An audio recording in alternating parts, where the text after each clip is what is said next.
One Kawan TV1. Assalamualaikum warahmatullahi wabarakatuh. Alhamdulillah, saudara seperjuangan yang tetap setia mengawal pemilu sampai tuntas secara adil dan memenangkan rakyat. Kita tahu bahwa semangat rakyat di mana-mana ingin melakukan satu gerakan menuju ke hak angket ke DPR. Tapi sebelum kita membicarakan ke sana, kita tahu apa yang harus bisa dilakukan untuk meminta pertanggungjawaban, terutama pada penyelenggara pemilu yaitu KPU.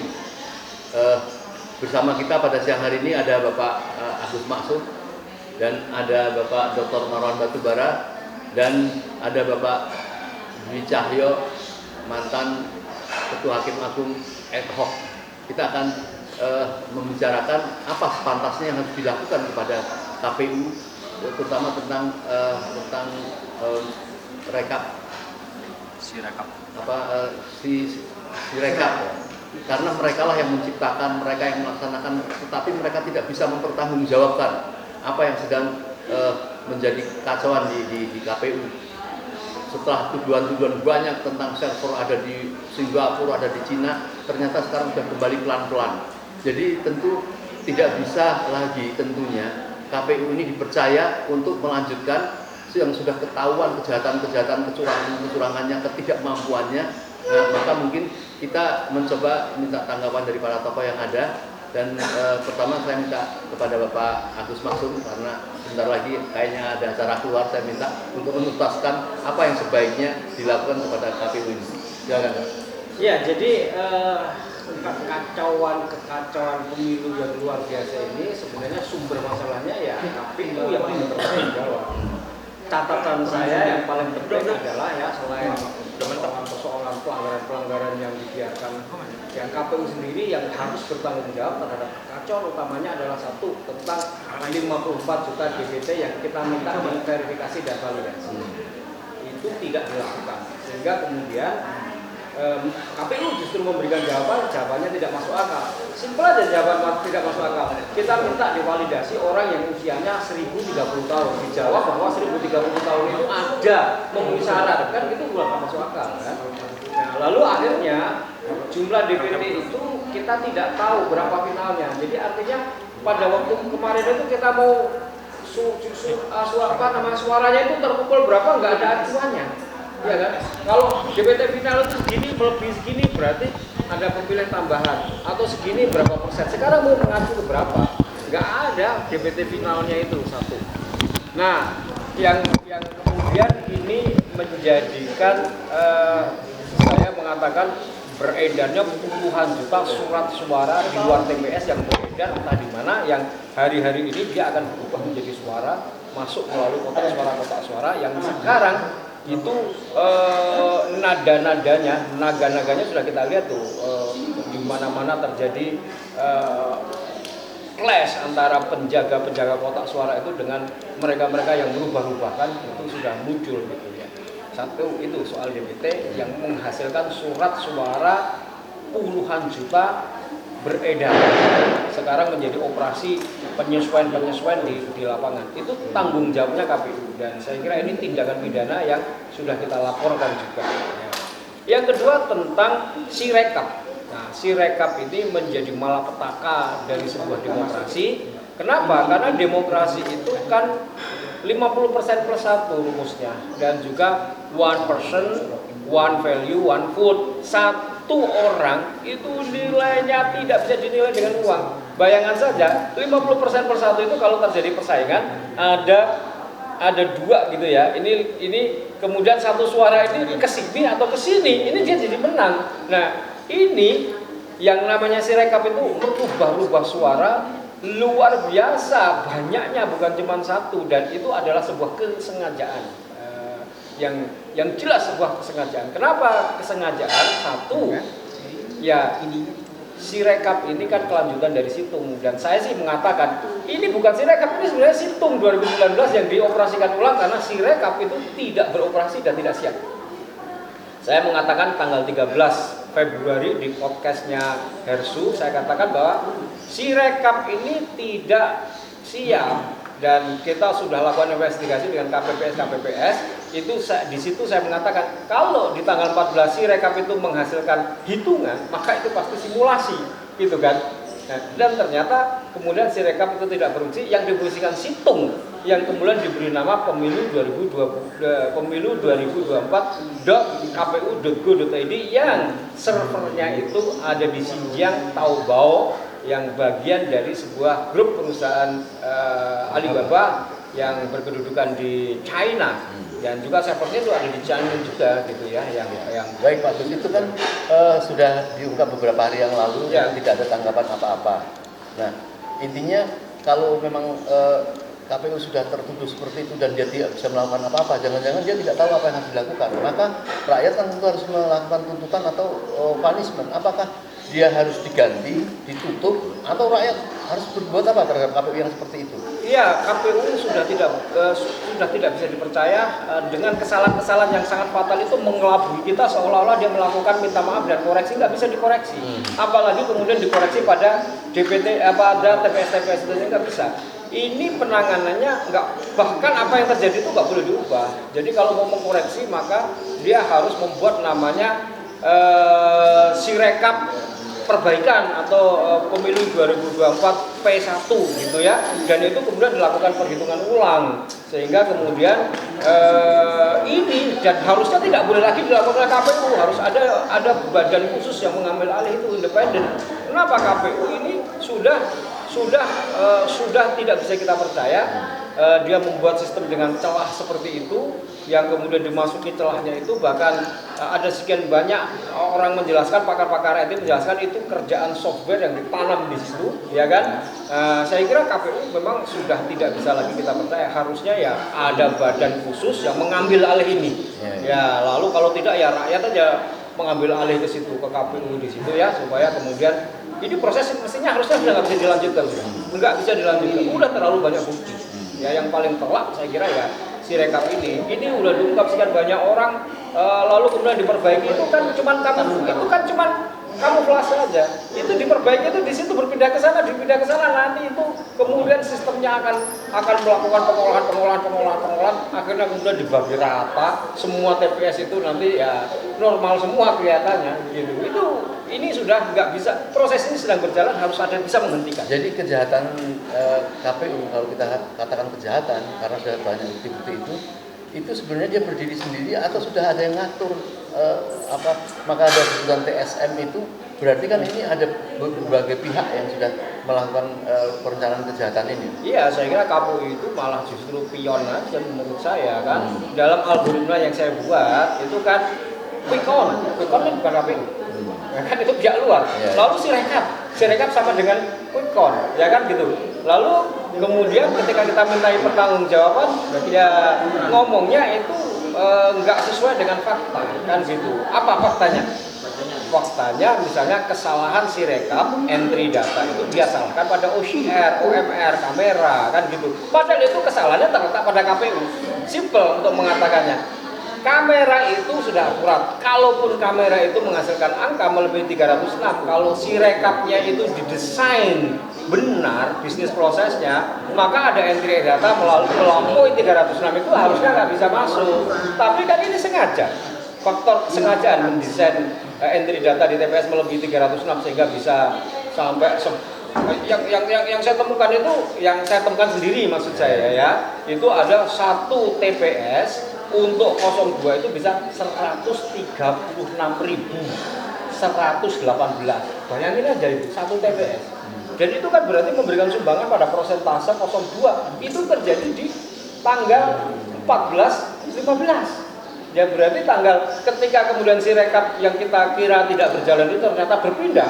Sirekapnya tetap berjalan, tapi dia berpindah pada namanya situng yang dikasih nama pemilu 2024.kpu.go.id. Sirekapnya tidak berfungsi, yang berfungsi itu situng 2019. Kesalahannya sama persis. Ya bahkan ini lebih parah. Jadi saya kira ini harusnya dihentikan, diambil alih sebuah badan khusus yang independen. untuk mengoperate ini semua kalau memang pemilu itu mau dilanjutkan. Kalau menurut saya harusnya dihentikan, stop pemilu ulang. Mestinya rakyat sekarang ini berancang-ancang untuk melakukan apa yang sebaiknya diberikan kepada KPK. Iya, gitu ya, saya setuju dengan buku Sul Mariam. Udah nggak usah kemana-mana, ini di KPU aja. Selesaikan di KPU. Baik, sebelum jangan mungkin sekali lagi, tetapi saya ke Pak Dwi Cahyo dulu. Ini tadi kan jelas sekali banyak persoalan hukum yang timbul di KPU ini, Pak. Mungkin apa yang ingin disampaikan Pak Cahyo terhadap apa yang sedang terjadi tentang Sirekap tadi, ketidakmampuan KPU ternyata mengendalikan lebih lanjut terhadap Sirekap itu dan tidak pantas kalau dikembalikan kepada KPU. Jadi secara hukum rakyat itu nampaknya mau ngambil alih kalau tadi disampaikan mencuat apa pendapat Bu Husnul Qudubi, yaitu itu akan bisa dilakukan oleh rakyat. Mungkin silakan Pak. Ya, KPU ini kan adalah sebuah lembaga.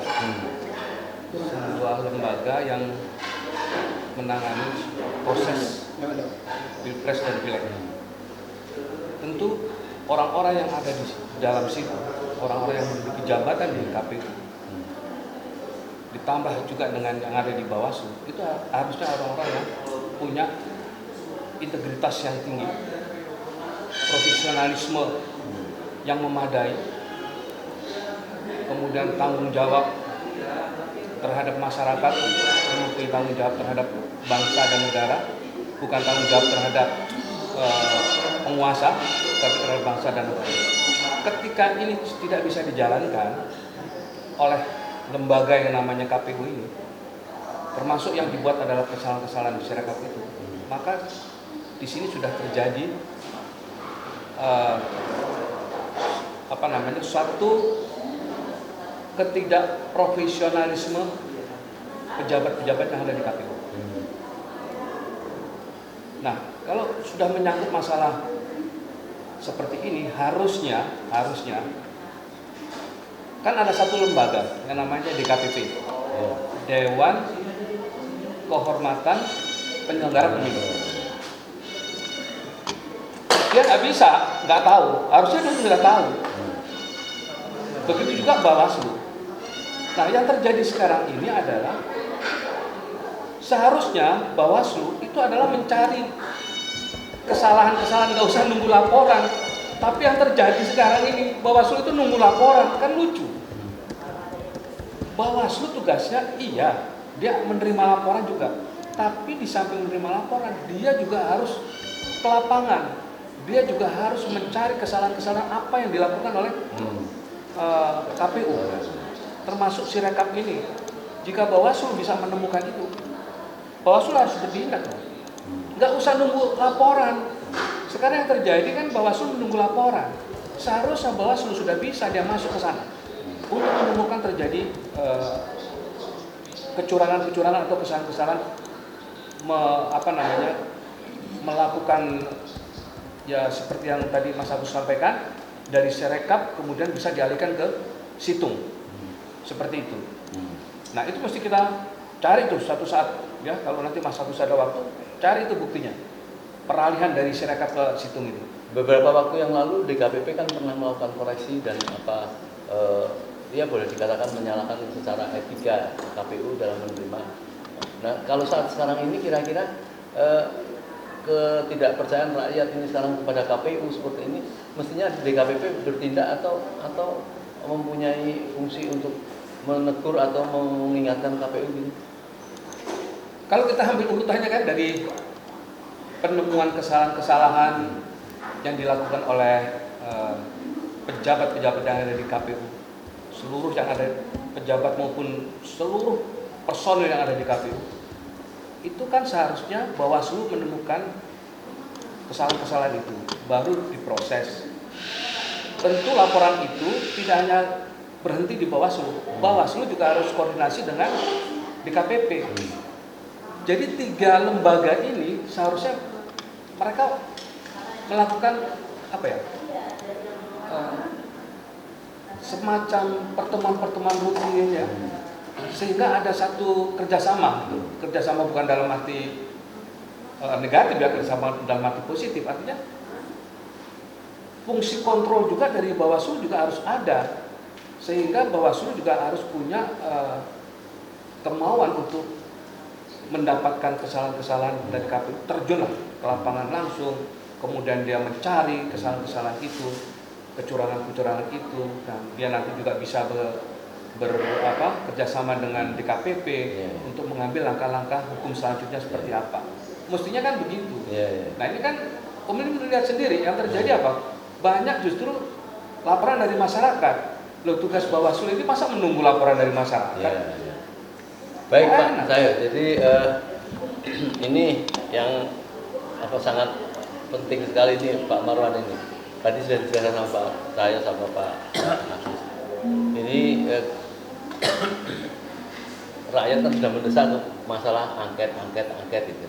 Tetapi ini persoalan KPU ini kalau bisa ditanggapi dari beberapa usulan, terutama ada usul Maria mengatakan kalau sudah seperti itu duduki saja lah, duduki KPU sehingga itu betul-betul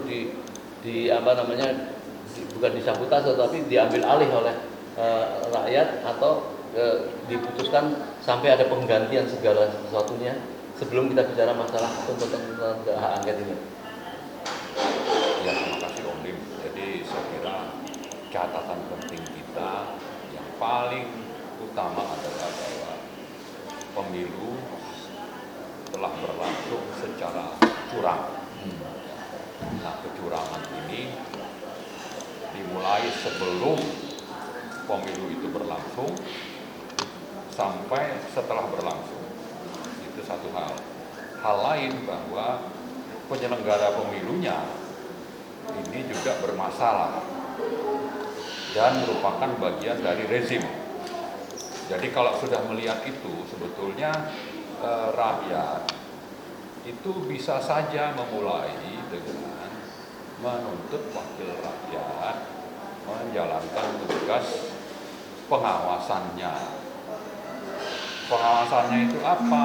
KPU audit, kemudian pemerintahnya yang terlibat kecurangan sejak sebelum pemilu ini diselidiki menggunakan hak angket. Nah, ini cara yang memang dijamin dalam undang-undang.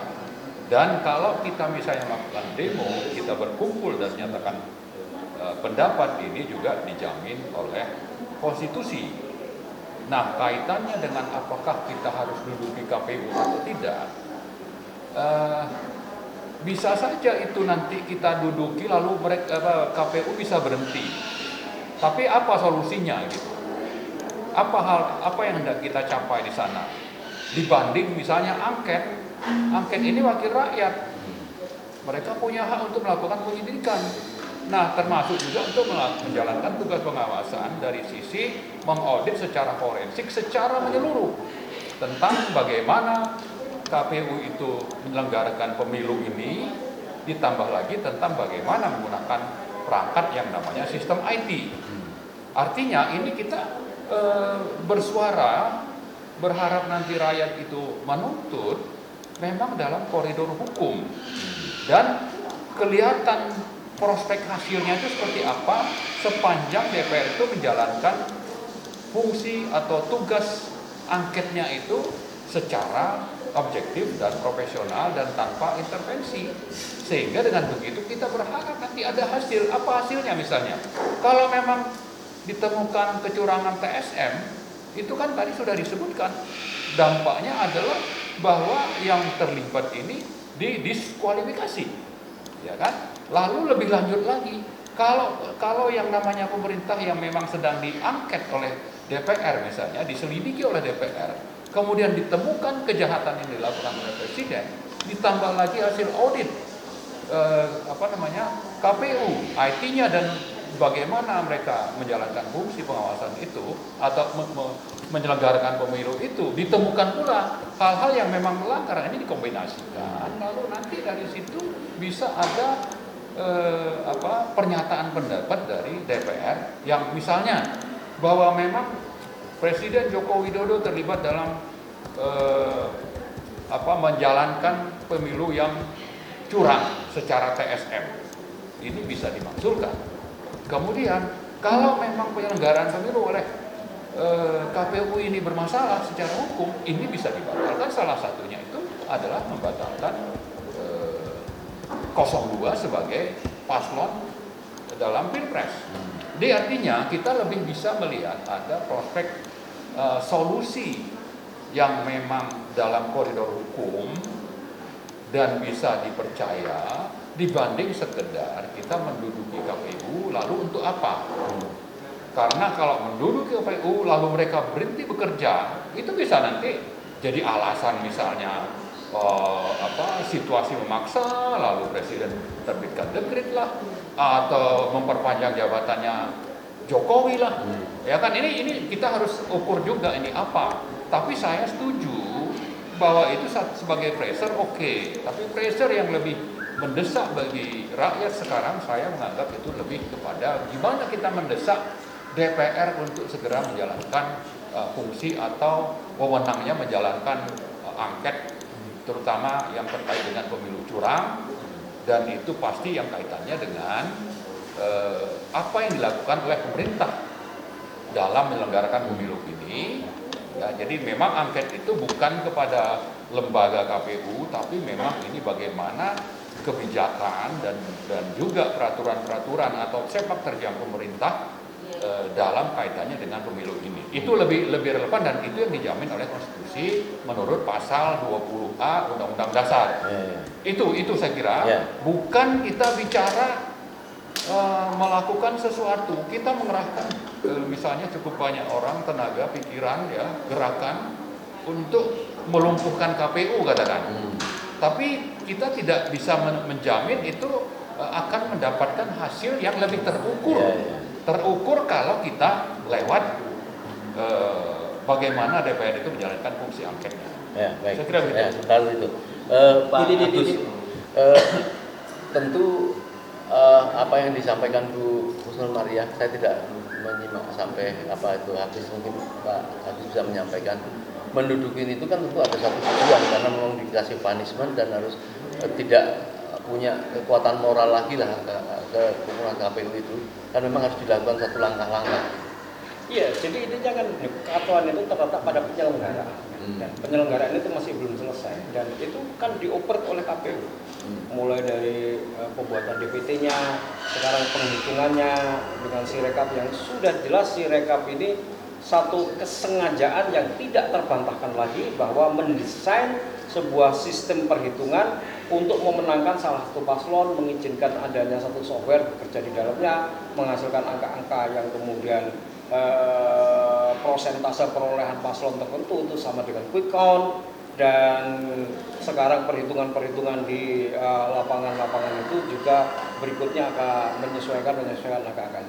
Ini kan proses penyelenggaranya itu kan KPU dan sedang berlangsung, dan itu akan menghasilkan sebuah keputusan yang tiba-tiba keputusan itu kalau terjadi akhirnya kemudian kita digiring kepada Mahkamah Konstitusi MK.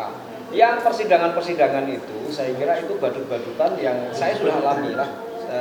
Sekarang itu juga di persidangan yang di Bawaslu, persidangan di Gakumdu, prosesnya ini serba tidak masuk akal. Bayangin aja Pak Lim, ya, saya sidang di Bawaslu di Semarang. Pada saat itu sidang itu menyidangkan laporan tentang 54 juta. Ya, DPT dan Jawa Tengah itu ada bagian sekian kan gitu kan. Lalu KPU itu menyangkal bahwa itu adalah DPT. Dia bilang itu adalah DBS. Sudah diperbaiki di DPT. Lalu saya dihadirkan. Ketika saya dihadirkan, saya membawa bukti bahwa itu adalah DPT final yang berasal dari KPU. Lalu kita bersepakat untuk menampilkan ya bukti atau yang kita bawa itu untuk kita tampilkan bahwa itu adalah bagian dari DPT final 2 Juli. Ketika saya mau menampilkan, tiba-tiba layar itu disabot oleh Ketua KPU di Jawa Tengah, ya kan? Lalu kemudian tampillah bukti-bukti yang itu dari KPUD yang kemudian memancing pertanyaan saya tentang sekian ratus ribu yang dilaporkan. Ini DPT atau bukan kan? Begitu dia bertanya. Ya tentu saja kalau saya bilang ya itu salinan. Ketika itu kemudian dia akan mengatakan, nah ini bukan DPT kan? Nah itu arahnya mereka itu. Saya protes keras. Kan ini waktunya saya itu salinan DPT betul, tapi salinan DPT itu diambil dari DPT. Ini yang saya bawa ini. Sehingga kemudian tentu saja ketika dia menyampaikan 500.000 DPT bermasalah, tidak mungkin menampilkan DPT finalnya kan, maka kemudian disalin. Nah aslinya ini itu nggak sempat ditampilkan dan nggak boleh ditampilkan sampai akhir persidangan, dan itu dilakukan oleh Ketua KPUD bersekongkol di dalam sidang dengan semua majelis hakim yang dari Bawaslu itu. Jadi ini badut-badutan ini akan berlangsung terus, termasuk juga kemudian badut-badutan nanti dibawa ke MK. Sudah ada yang berdiri di MK di sana penantang-nantang kan, dan saya kira itu badut-badutan terus semua ini. Oleh karena itu jangan sampai badut-badutan ini itu berlangsung. Kita sendiri juga sudah melaporkan melalui jalur hukum, sidang badutannya belum terjadi tetapi sudah ditolak dulu, ya kan? Apa itu namanya, laporannya itu sudah ditolak dulu, gitu kan? Sehingga kemudian seharusnya kan kalau itu diterima saja maka sudah nanti harus masuk ke persidangan kan gitu ya. Tapi ini ditolak laporan kita tentang pidana-pidana yang dilakukan oleh KPU itu. Yeah. Jadi saya kira prosesnya ini jangan sampai berlanjut terus. Kecurangan itu sudah tidak butuh bukti baru menurut saya. Proses kelanjutan. Ya ini makanya seharusnya itu KPU ini harus sudah diambil alih oleh sebuah badan untuk bisa berjalannya itu sesuai dengan aturan, kembali pada aturan ini. Bukan ini kecurangan yang berlangsung sedemikian rupa, direncanakan sedemikian rupa, berlangsung begitu saja, lalu kita itu hanya bisa memviralkan.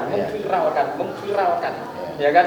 Dan ini terus akan berlanjut sampai kemudian nanti diputuskan hanya memviralkan. Lalu kemudian masuk ke MK, kita coba memviralkan. MK kemudian memutuskan dengan putusan yang sudah didesain, dan kemudian kita udah tahu MK juga sudah melakukan pelanggaran etik dan lain sebagainya. Sudah begitu kan? Maka sebelum itu semuanya berlangsung, berlewat, ini masih berjalan, berkutat dulu di KPU ini. Selesaikan dulu di KPU itu, bereskan dulu di KPU itu. Mestinya sih aku nggak ngerti ya. Harusnya sih ada badan lembaga yang menyelamatkan ini semua gitu loh ya. Apa sih lembaga yang menyelamatkan ini semua? Saya udah jadi nggak ngerti sekarang. Harusnya DKPP itu. Ya? Harusnya DKPP ya. Ada satu hal lagi, Mas Agus. Saya mau tanya itu. Yang di sidang di mana? Di Semarang itu. Dari pihak sana kan diberikan kesempatan untuk membuktikan itu ya di layar tadi. Iya. Artinya begini, prinsip hukum itu adalah siapa yang mendalilkan harus dapat membuktikan. Apakah hak ini diberikan oleh kedua belah pihak, dari pihak KPU-nya dengan pihak di pihak Mas Agus diberikan kesempatan untuk membuktikan? Enggak, saya sebagai pihak yang sebagai saksi pelapor. Ya, pelapor itu kan mendalilkan bahwa ini yang kita laporkan itu adalah bagian dari DPT, itu kami harusnya menampilkan kan. Nah, itu nggak sempat menampilkan dan tidak diberi kesempatan. Tidak diberi kesempatan, cuma dicecar aja pertanyaan-pertanyaan yang menurut saya tidak ada hubungannya. Misalnya kemudian dia bertanya tentang apakah DPT 54 juta yang di Jawa Tengah sekian itu dia datang ke TPS. Kan saya bilang, Pak Hakim, kita itu belum clear soal DPT ini ada orangnya atau tidak, divalidasi atau tidak. Kenapa Anda bertanya begitu? Saya bilang kan gitu. Mau bicara apa tentang apa yang disampaikan Pak Agus ini, nampaknya sudah tidak melihat kemampuan KPU untuk menyelesaikan ini, dan bahkan menyarankan untuk segera dihentikan, diambil alih. Kira-kira mau bicara apa Pak? Kalau misalnya rakyat memang sudah arahnya juga ke sana gitu. Ya, kita masih ada upaya-upaya yang lain kan. DKPP itu ya. DKPP bisa mengambil alih ya. Bisa DKPP, tapi untuk kejahatan pemilu yang dilakukan oleh KPU pidana. Oh iya, itu sudah kejahatan dengan merubah sirekap yang sudah direkayasa sedemikian rupa, itu sudah kejahatan. Ya, saya itu dan harus bertanya dulu. Kita bisa pidanakan itu. Komisioner KPU seluruh penyelenggara pemilu itu tidak profesional, tidak menyelenggarakan sesuai dengan undang-undang, dilanggar dan lain sebagainya. Ya DKPP ya. Mudah-mudahan itu betul lembaga yang bisa mengambil alih itu harusnya. Mudah-mudahan seperti itu. Kita harapkan DKPP ini menjalankan tugasnya sebagaimana kewenangan Iya. kewenangannya ya. Itu aja yang harus kita dorong. Baik, nanti kita KPU. lanjutkan Pak Marwan. Ini sangat menarik sekali yang disampaikan ini. Bagaimana melihat pelabuhan ya, seperti kayak sarang laba-laba aja nggak bisa menyentuh rakyat berharap kepada masalah ini. Jadi mungkin nampaknya tadi disampaikan cuma bisa memviralkan, jadi tidak ada seolah siapa yang mengambil alih ini, satu-satunya adalah memang rakyat yang harus memutuskan mempunishment terhadap cara-cara mereka mendorong. Oke, jadi begini, saya kira kalau tadi kembali ke ide awal untuk melumpuhkan KPU lah katakannya. Saya kira nggak ada Pak Marwan. Melumpuhkan KPU itu tidak ada. Jadi bukan dulu belum. Mungkin kata-katanya salah.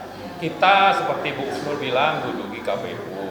Oke, mungkin saya bukan tidak penyelesaiannya itu di KPU. Ya, oke. Jangan bergerak kemana-mana dulu. Oke. Bukan melumpuhkan, bukan menduduki. Ya, jadi begini supaya yang ingin saya sampaikan adalah itu satu hal dan saya tidak merasa perlu untuk menyatakan menolak itu gitu.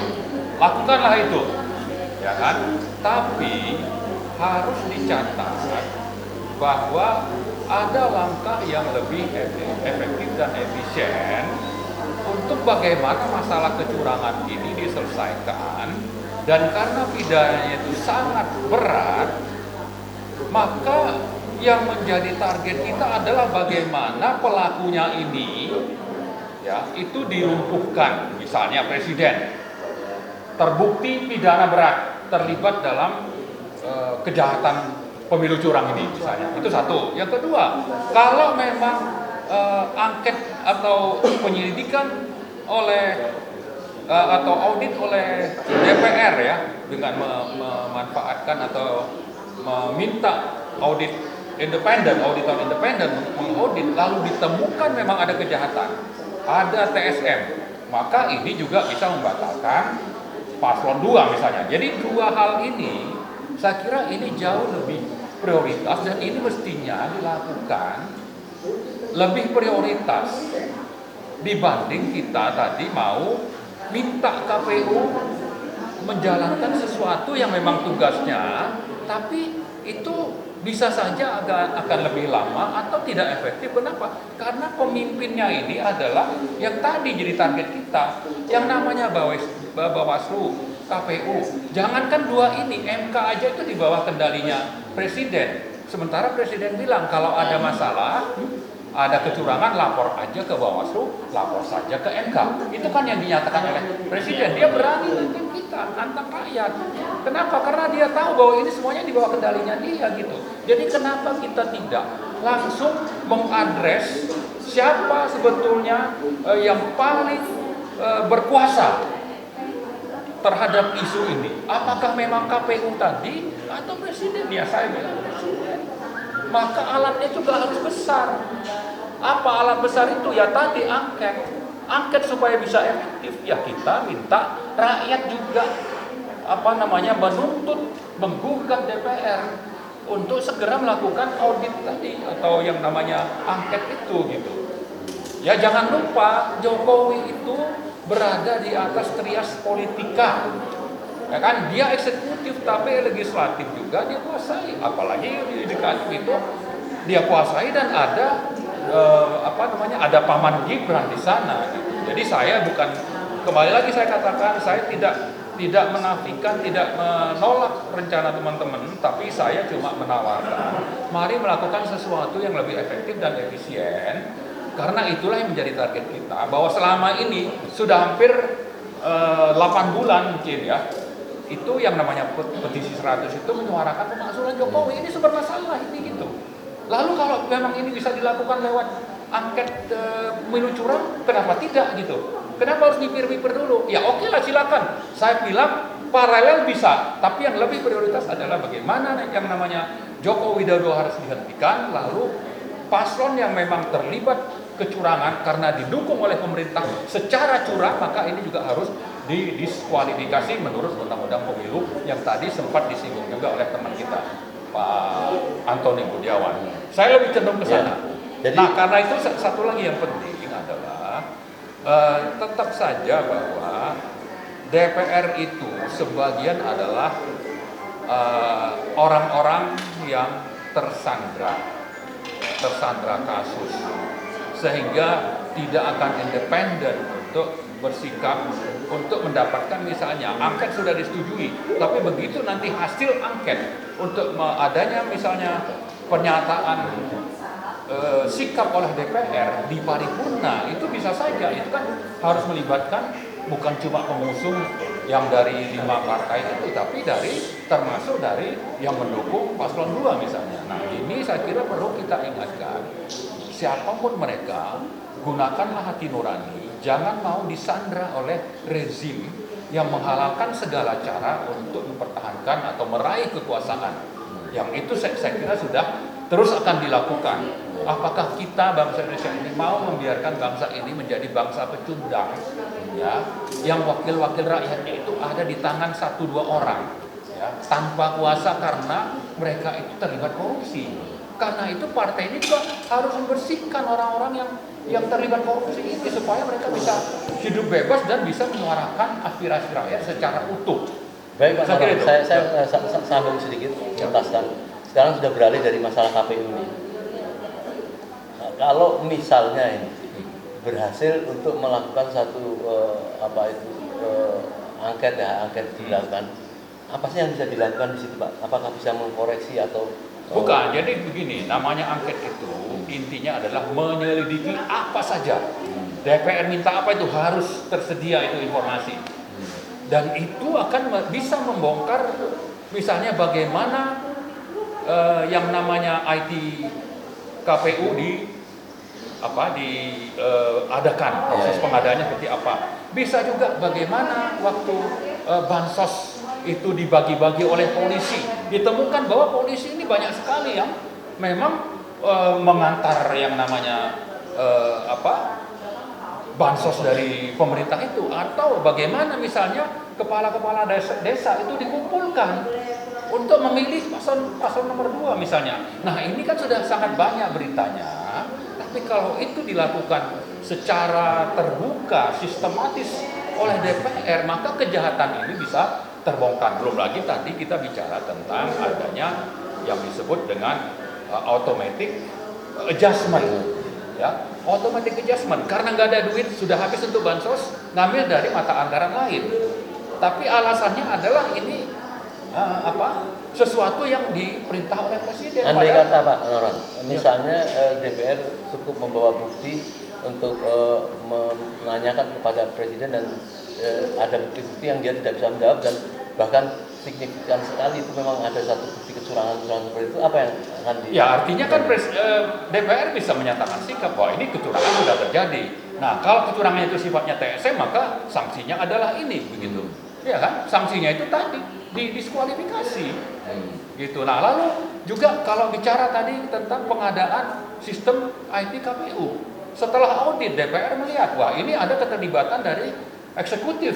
Nah, eksekutif juga bisa jadi sasaran.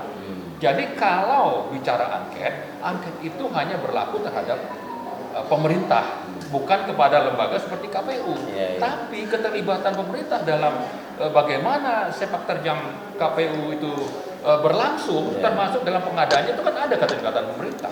Kalau dalam angket itu bisa terbukti bahwa juga ternyata eksekutif ini atau presiden ini terlibat, itu juga bisa mendatangkan sanksi. Nah, apalagi kalau memang tujuannya untuk kita ini menegakkan hukum, terutama terhadap pengkhianat negara yang didefinisikan di dalam pasal 169 Undang-Undang Nomor 7 2017. Pengkhianat negara ini salah satu kategorinya adalah yang melanggar pasal-pasal dalam konstitusi. Ya kan, pasalnya itu apa saja? Nah, ternyata misalnya ditemukan dalam pengadaan itu atau dalam proses penambahan dana bansos tadi itu melanggar pasal 23 karena tidak melibatkan DPR. Ini juga bisa menjadi pintu masuk untuk pemalsulan. Gitu.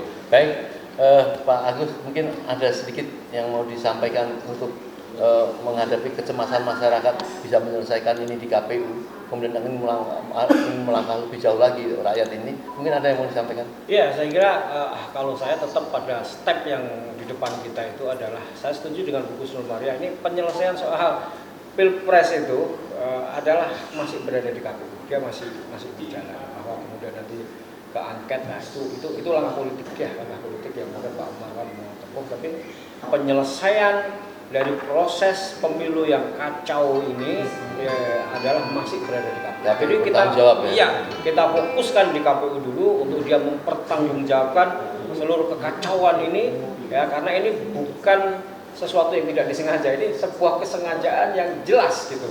Dia menjalankan ini kenapa melanggar banyak hal, ya kan, terutama yang Sirekap itu ya. Sirekap itu jelas menghasilkan sebuah desain yang di dalamnya itu kemudian bisa berubah suara, mengotak-atik suara, mendesain suara untuk memenangkan paslon tertentu. Jadi ini saya kira kita fokus di sini. Saya setuju dengan itu. Mungkin ada yang mau disampaikan, Pak?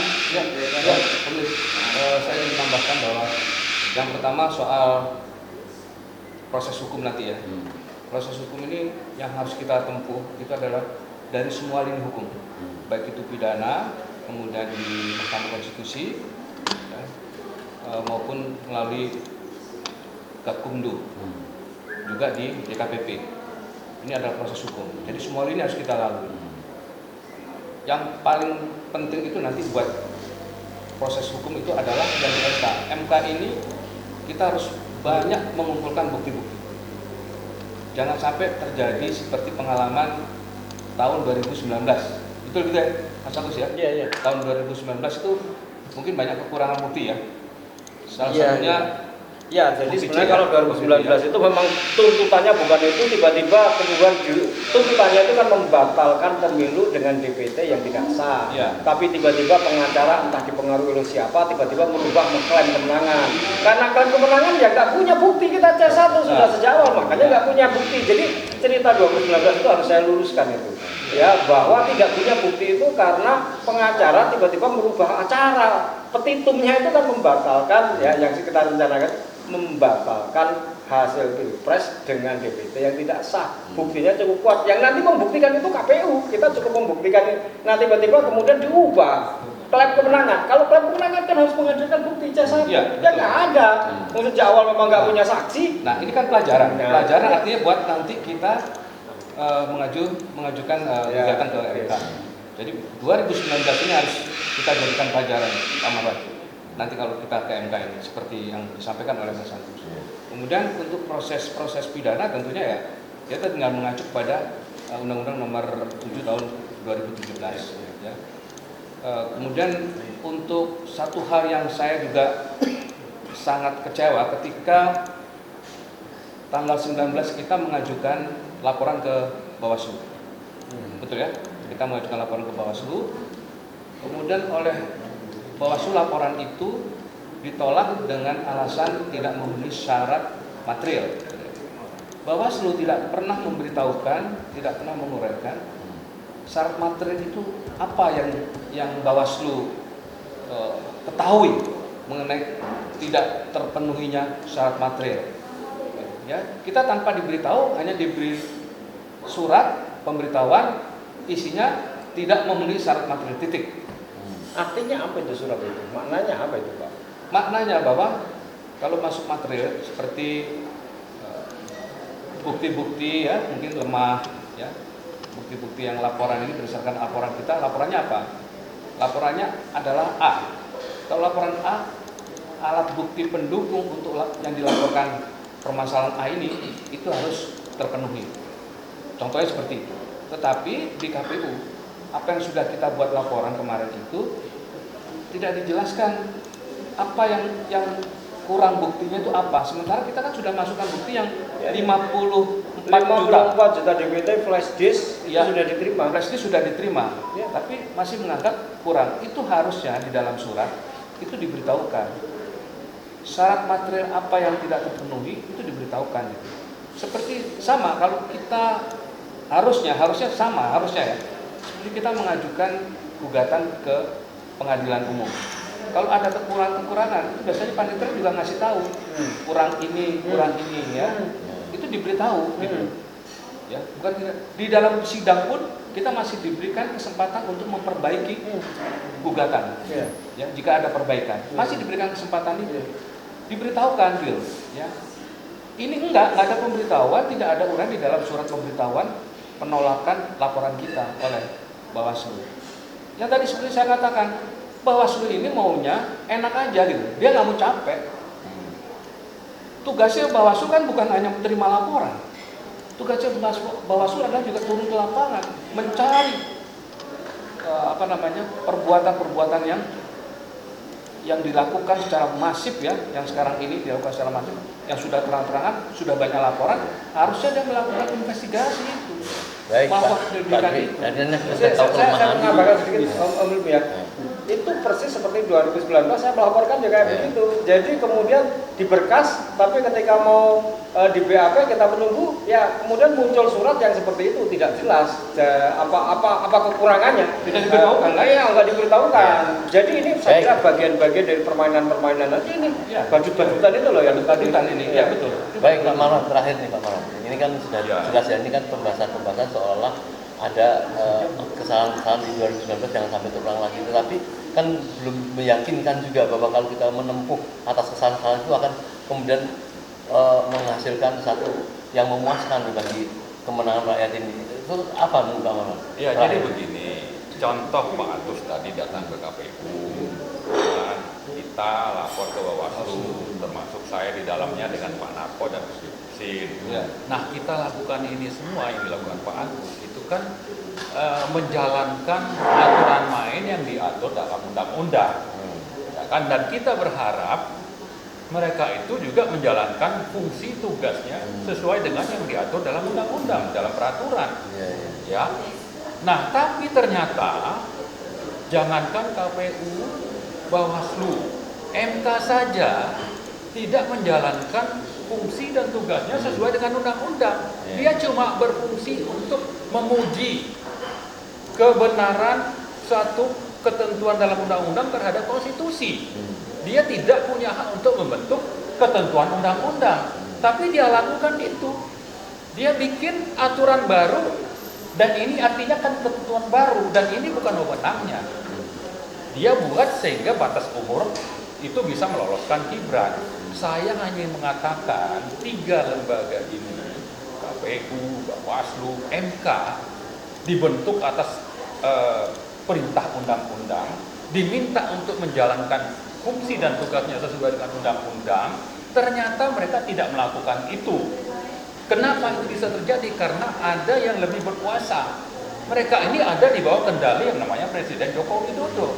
Maka kalau mau bertindak atau berbuat, tembaklah langsung, bukan nembak bunuh nih ya, tapi sasarlah apa yang paling efektif dan efisien untuk langsung ke jantung kejahatan ini gitu. Siapa jantungnya? Ya Presiden. Apa alatnya? Ya tadi angket gitu. Silakan kita gugat ke KPU, Bawaslu, ya mungkin cuma buang-buang, tapi itu harus kita lakukan. Kita coba untuk patuh terhadap undang-undang aturan yang saya sebut tadi. Kita coba mematuhi itu. Saya setuju. Tapi jangan lupakan juga yang lebih efisien dan efektif harapannya. Yaitu bagaimana Presiden ini segera mengakhiri sepak terjangnya lewat angket untuk nanti terjadi pemakzulan, itu satu. Yang lebih penting lagi adalah kejahatan KPU dan 3 sistem tadi, 3 lembaga tadi, itu bisa dihentikan. Yang berbuah pada paslon 2 ini juga bisa didiskualifikasi. Itu lebih mendesak. Maka mari saya ulang lagi nih, saya mengajak seluruh rakyat Indonesia, kalau mau hidup terhormat, tidak malu di antara bangsa-bangsa yang ada di dunia. Bagaimana ini pemilu kita diselenggarakan sangat amatir dan syarat dengan kepentingan dan memalukan bangsa ini bisa dihentikan. Ya, dan biangnya itu adalah yang namanya kepala eksekutif. Siapa itu kepala eksekutif? Ya itu Presiden Joko Widodo. Dan sudah banyak yang menyuarakan. Saya kira begitu. Baik Pak Agus dan Pak Dwi, insya Allah apa yang kita bicarakan pada siang ini betul-betul bisa memberikan masukan-masukan kepada masyarakat ya, bahwa kita lihat KPU sudah dalam keadaan seperti ini, nampak tidak ada kemampuan untuk menyelesaikan, dan negara juga tidak mampu memberikan respon terhadap apa yang terjadi seperti ini. Maka yang terbagus apa yang disampaikan Pak Marwan tadi, kalau rakyat memang bisa nampak sekali mereka berharap kepada hak angket itu, karena dengan hak angket itu mungkin akan ada penyelesaian yang kita tidak duga, walaupun apa batasan hanya yang bisa dilakukan hak angket, tetapi bisa merambat kemana-mana ya, apabila memang Presiden tidak bisa mempertanggungjawabkan itu. Insya Allah kita akan terselamatkanlah negeri ini dengan dukungan kita, memberikan kekuatan moral kepada penguasa atau pemimpin-pemimpin kita yang sedang melakukan proses ini, politik ini. Baik, terima kasih saudara sekalian. Insya Allah kita tunggu tentang keputusan KPU yang nampaknya sudah tidak ada kepercayaan dan tidak mampu lagi menyelesaikan kericuhan dan kecurangan ini. Terima kasih Pak Agus. Ya, terima kasih Pak. Assalamualaikum warahmatullahi wabarakatuh. Waalaikumsalam warahmatullahi wabarakatuh. Siap.